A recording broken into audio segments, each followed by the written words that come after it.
Mari kita bersatu dalam doa. Bapa di dalam Kristus Yesus, ajarilah kami dalam cara yang sangat baru ini, sehingga kami boleh tetap berkonsentrasi mendengarkan firman Tuhan dengan sungguh-sungguh. Dimanapun kami berada ya Tuhan, biarlah hati kami bersatu dan mendengarkan firman-Mu. Urapi hamba-Mu, supaya berkata-kata, apa yang Ia sampaikan adalah yang menjadi isi hati Tuhan. Di dalam nama Yesus Kristus kami berdoa. Amin.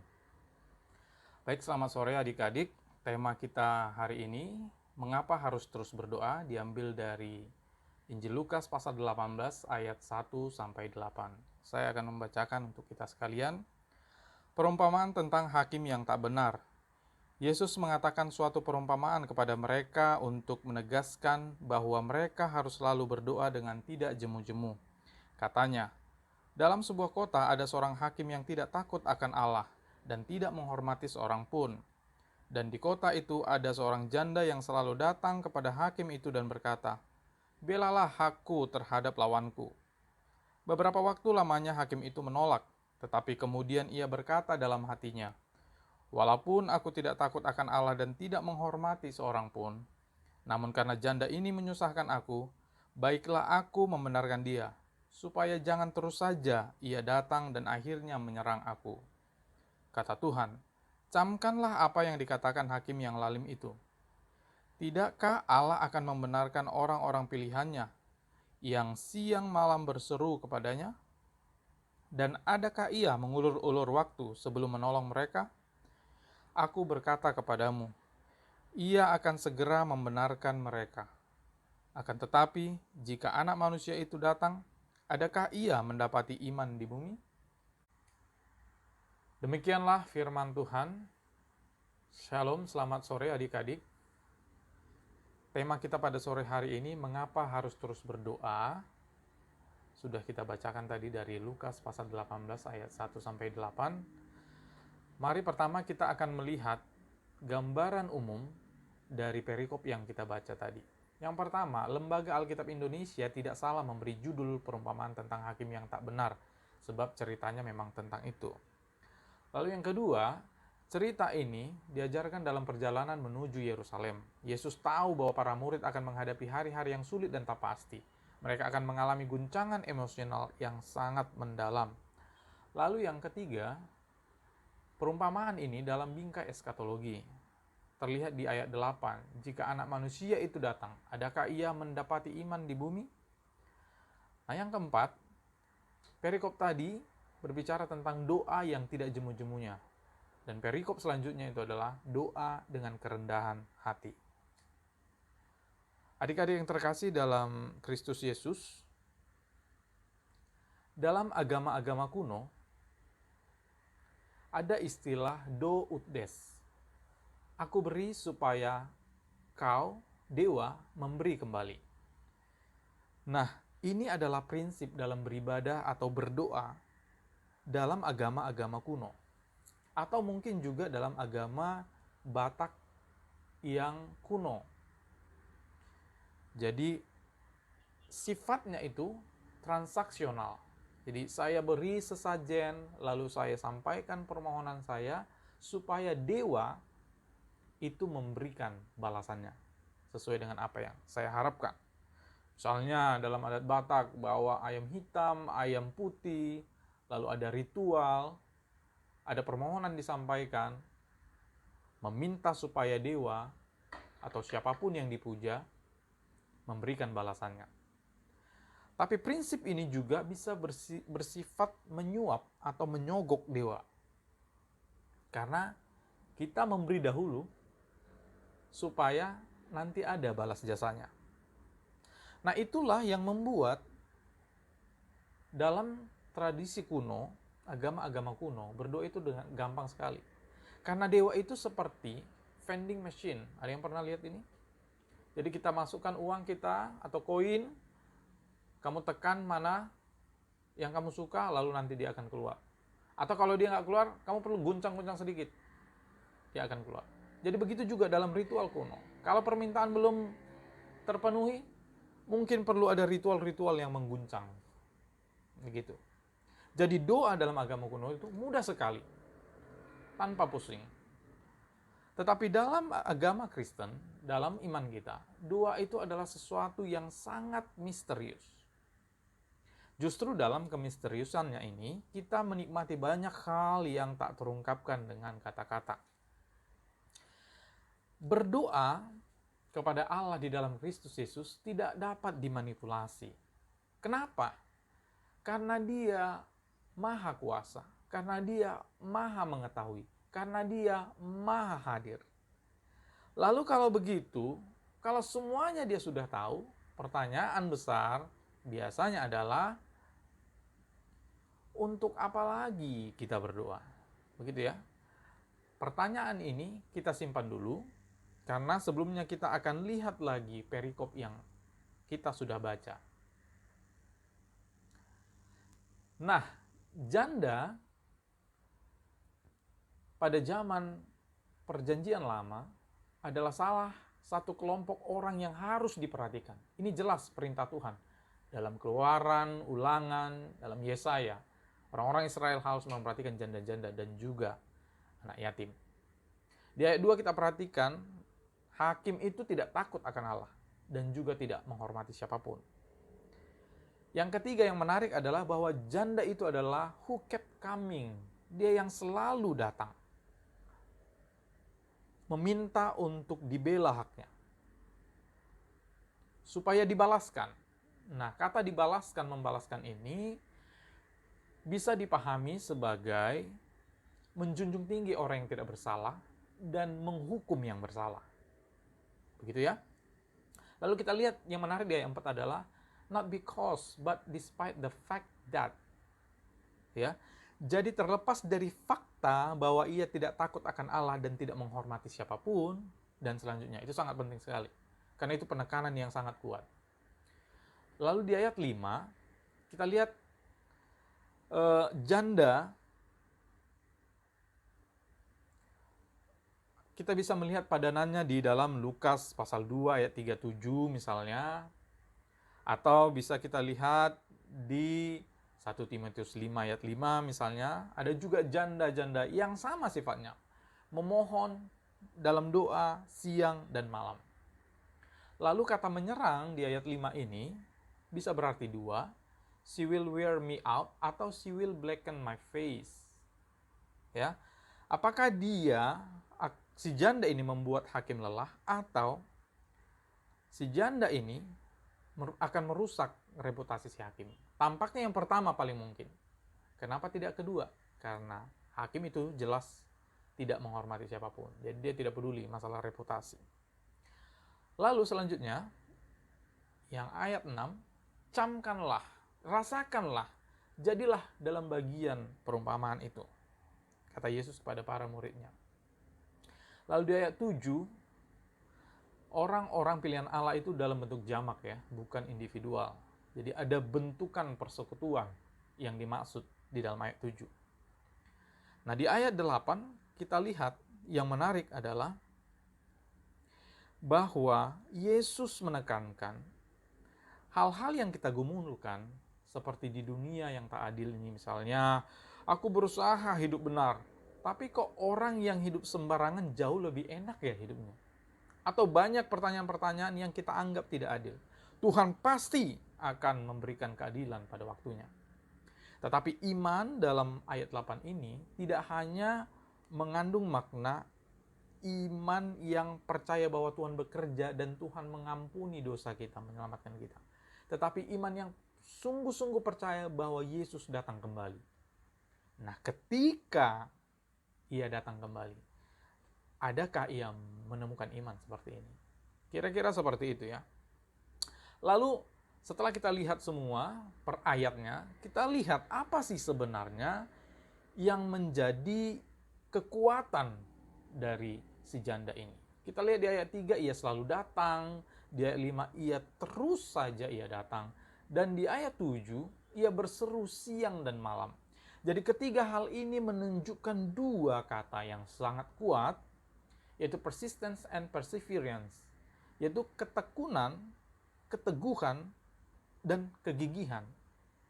Ada apa dengan ketekunan, keteguhan, dan kegigihan ini? Adik-adik sekalian di dalam Tuhan, ketekunan dan kegigihan kita di dalam doa yang terus-menerus adalah satu hal yang sangat penting bagi orang-orang pilihan Allah. Kita semua orang pilihan Allah, bukan? Ini semua sangat penting dalam menjaga kesetiaan iman kita sampai nanti Yesus datang kembali. Lalu berdoa dengan kegigihan dan ketekunan berarti berdoa dengan terus-menerus sekalipun kesulitan atau situasi yang tidak mengenakan menghampiri hidup kita. Jadi kita harus melatih ketekunan dan kegigihan kita. Jadi timbal baliknya juga, ketekunan seperti ini hanya dimungkinkan dengan terus berdoa. Berdoa dengan tekun, tekun berdoa. Hanya dengan doa yang terus-menerus, orang percaya tidak akan menyerah pada godaan hari-hari yang akan datang. Itulah yang dikatakan oleh Yesus di ayat 1. Dan dengan ini juga berbicara pada hari-hari yang sedang kita hadapi saat ini. Masa sulit dan tidak kita mengerti. Sekarang evaluasi, apa yang akan kita lakukan? Nah, kita akan kembali ke pertanyaan tadi yang sebelumnya.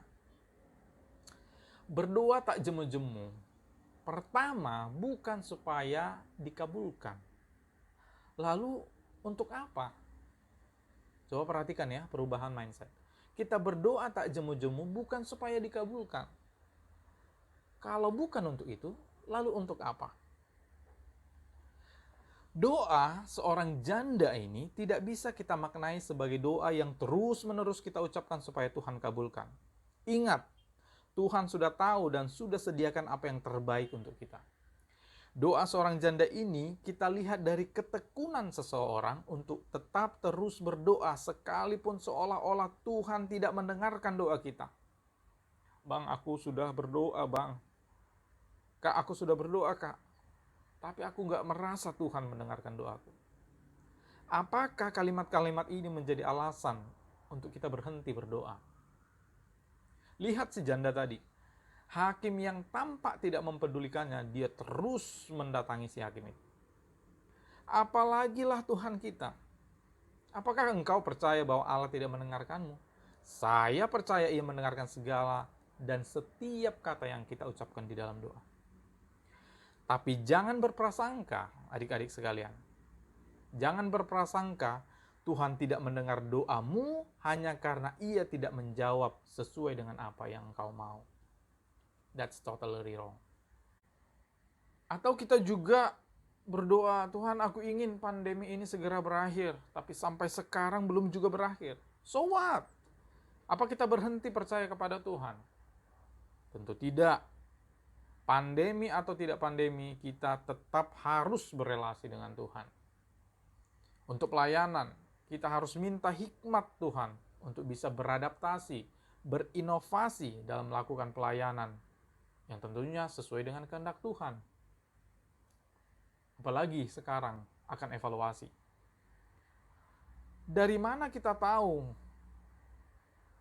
bahwa hal-hal yang akan kita evaluasi, hal-hal yang akan kita inovasi sesuai dengan firman Tuhan, kalau kita tidak mendengar, kalau kita tidak mendekatkan diri kepadanya?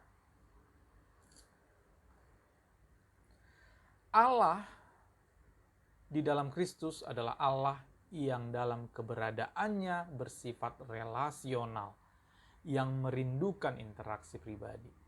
Jadi kalau dalam agama-agama kuno, dewa tak penting berelasi dengan manusia, Allah di dalam Kristus mementingkan relasi ketimbang apa-apa yang kau minta tadi. Lalu, esensi dari berdoa adalah berelasi dengan Tuhan Sang Pencipta. Dan motivasi dari esensi ini adalah cinta kasih kepada Tuhan. Semuanya digerakkan oleh cinta kasih kita. Tidak ada cinta tanpa usaha mendekatkan diri dan berelasi. Adakah di antara kalian yang mengaku menyukai, mengasihi, mencintai, tapi nggak pernah me-WA, nggak pernah menelepon, nggak pernah membalas status di Facebook, nggak pernah mengkomen stories kalian di Instagram? Akankah kalian percaya kalau dia mengasihi kalian? Kita pun dalam topik kali ini, kita akan melihat relasi yang didasari cinta kasih. Jadi cinta kasih bisa dilihat indikasinya dengan adanya kemauan berelasi. Aku rindu ingin berbicara kepada Bapa. Aku rindu ingin mendengar suara Bapa melalui firman dan doa. Karena itu, berdoa di hadapan Tuhan bukanlah latihan manipulasi berpura-pura, bukan juga mengisi keranjang seperti dalam belanja online, Shopee, atau Tokopedia. Tetapi berdoa adalah bagian penting dari suatu hubungan kita dengan Tuhan. Tidak hanya di dalam agama kuno sebenarnya yang bisa melakukan manipulasi. Manipulasi bisa juga terjadi dalam pertemanan sehari-hari. Adakah kalian yang punya teman yang hanya datang kalau dia ada butuh? Setelah itu nggak ada lagi? Nggak pernah komunikasi lagi? Tapi kalau nanti lagi butuh dia datang? Itu namanya manipulasi dalam pertemanan. Atau dalam keluarga. Adakah kalian lebih akrab dengan gadget yang dibeli oleh orang tua daripada dengan orang tua kalian sendiri? Kalian lebih dekat. Bisa kita jawab dalam hati kita masing-masing. Nah, kita juga akan merenungkan apakah selama ini adik-adik terkasih dalam Tuhan, relasi kita dengan Tuhan adalah relasi yang sifatnya matre, yang hanya ingin berkat Tuhan. Yang penting aku sudah diselamatkan. Bye-bye Tuhan, nanti aku datang kalau ada kebutuhan. Kita hanya menginginkan hal yang sifatnya materi, berkat-berkat materi. Bukan kerinduan yang mendalam untuk dekat dengan Tuhan. Seperti pemazmur yang ingin berdiam bersama dengan Tuhan. Adakah relasi kita selama ini adalah relasi yang manipulatif? Yang terlalu banyak alasan, aku lagi banyak masalah, Tuhan maklumlah. Kita malah tidak berdoa dan menjauh. Apakah kita berpikir bisa memanipulasi Tuhan dengan merasa bahwa Tuhan maklum atas situasi yang kita hadapi?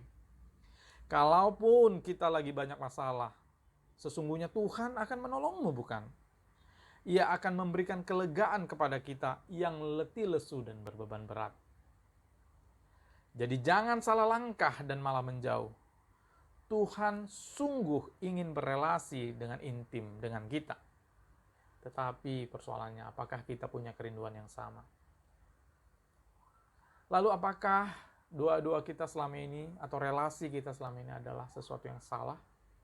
Tuhan, aku merasa berdosa, aku sungkan untuk berdoa.